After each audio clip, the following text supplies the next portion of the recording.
Hey guys, today we'll be going over the ENFJ personality type, and we'll be looking at Edward Norton. For those who don't know, he's a very famous actor who's played in some pretty controversial roles in his movies that, if I'm going to be totally honest, probably wouldn't even fly by today's standards. But he's a very talented actor, and there's always a deeper, powerful meaning to his movies, which I really appreciate. And let me just say that Edward, he's kind of one of those actors like Morgan Freeman where everyone generally likes him, but no one knows his type. And anywhere you look on the internet, people always have their own opinions, and there's always different results, which is completely understandable when you're trying to type some of the world's best actors. So I'm going to offer my 2 cents on why I think he's an ENFJ. And in order to do that, I'm going to have to switch it up a bit and take some of the other functions into consideration as well. Okay, guys, so here's what we're going to look out for in this interview. FE in the first, it's the dominant function, it's the most important function. It deals with group dynamics, social cues, harmony, mimicry, focus on others, attention towards others. FE DOMs have this ability to walk into a room and they'll quickly pick up on the energy of a group as a whole through empathy. And it actually happens very quickly for them, and they'll realize, okay, did something happen? Like in the workplace, for example, like did something bad happen? Why is everyone feeling like this? That sort of thing.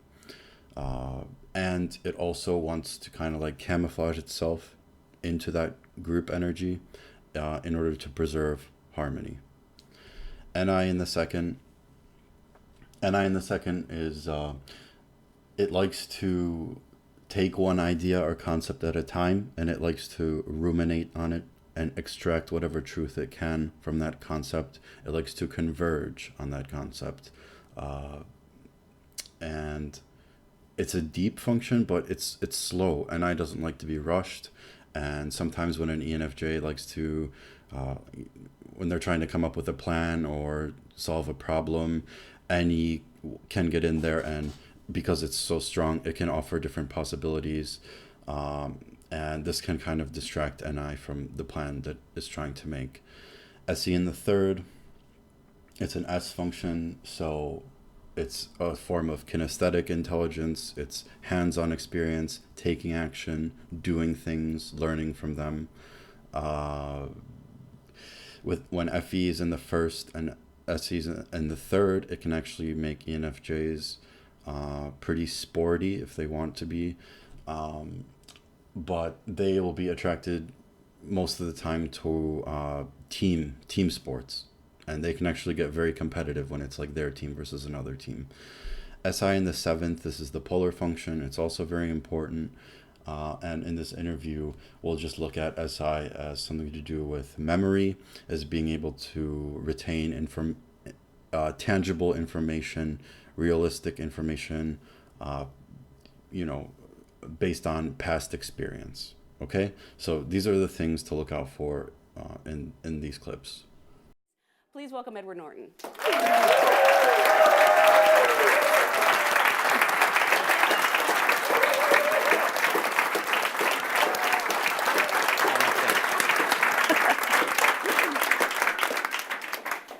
I feel like I should point out they didn't stand for Michael Keaton.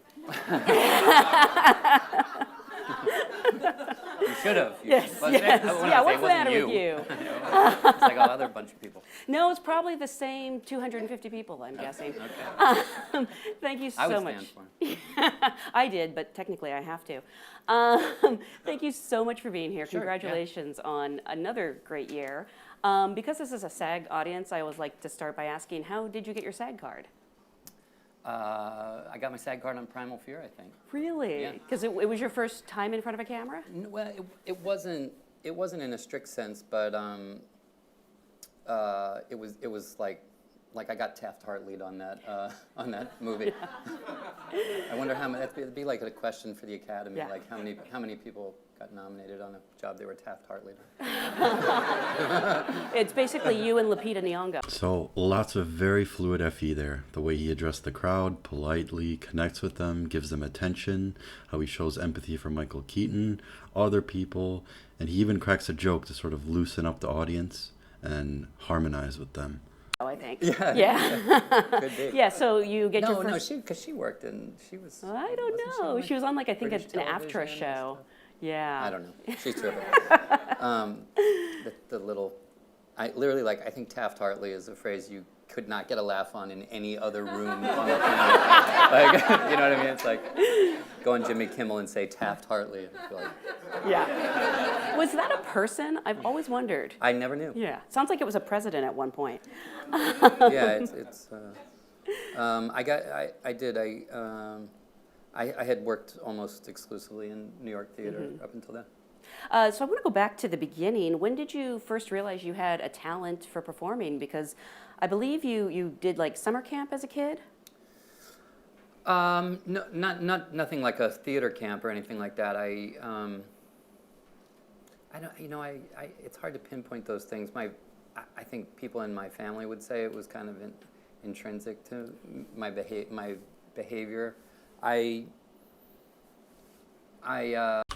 Again, lots of focus on other actors, other people, including family, but the question was to go back into his past experiences, and NI, since it wants to conceptualize and work with ideas and symbols, it doesn't really do too well with recalling tangible information. That's where SI really shines. So even though he's trying, you'll notice it's kind of hard for him to rely on NI here. My mother was an English teacher and very. She sort of had a special love for Shakespeare and for teaching. Kind of, she taught public high school English and was kind of known among her students as someone who really helped, who activated a lot of those classic texts of Shakespeare and other literature. And I definitely got the bug. I definitely was introduced to and got the bug for theater from her at as early as I can remember, like when I was 4 or 5 years old, going to see plays. He's really trying to answer the question as best he can with what he's got to work with. FE, focus on his mother and others that affected his upbringing, other people that inspired him. NI, trying to recall conceptual, generic, low-resolution images of what it was like. And remember, NI, it's a slow function, and it takes some time. It'll come up with what it can, but it'll be much more blurry than what strong SI would look like, which deals with more tangible experience from the past. In this next clip, try to pay attention to his hand movements and how he uses them to emphasize his points. That's the third slot SE coming out. Nothing fancy, just community theater and things at first, and then I was lucky. I grew up in the Baltimore, Washington area, and there was a lot of great theater. Not only sort of the touring theater, the kind of national tour type stuff, but then Arena Stage was in Baltimore, and the National Theater and the Kennedy Center, and Michael Kahn back then was running what was the Shakespeare? I'm forgetting what the Great Shakespeare Theater in D.C. is, but so I just got to see a lot. I think I heard that it was like on a field trip or something. You saw Ian McKellen perform as a kid. Yeah, that's good. Yeah, that's true. I guess I've shared that story.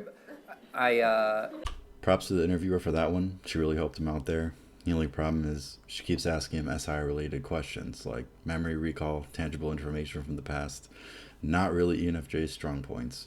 But NI, it's trying. It's struggling, and especially in this next clip, you'll see NE come in with as backup, and it'll try and offer NI possibilities. And you can see this through his eyes, the way they dart back and forth, if you pay close attention. I mean, did you know who Ian McKellen was at the time? No. I was in high school, and I had been very, I had been very enthusiastic about theater from when I was pretty small. Not in an exclusive sense. I wasn't like one of those. I didn't have any notion of being an actor, or of an ambition, I should say. There was no like I want to do that someday. I just liked doing it the same way I liked playing soccer. Or whatever. I was very drawn to performing arts classes and writing plays and putting on plays and making home video movies with my friends using the pause button, you know, on the old VHS recorders. And See? NI struggles, and then that strong six-slot NE comes in to save the day, throwing out different ideas and concepts that can be related to what he's trying to say. You know, like branching off with the different possibilities that all have a relative nature to themselves and the point he's trying to make.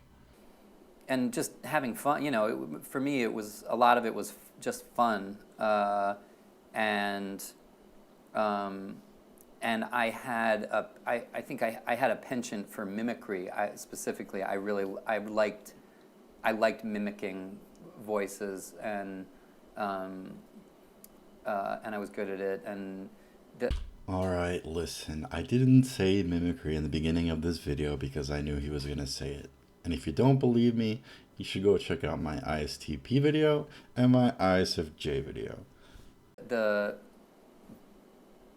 And I think my parents both loved theater, and my father in particular really loved movies, and you know, watching Sunday reruns with my dad was a big part of my sort of induction into like loving films, because my dad's very erudite and very...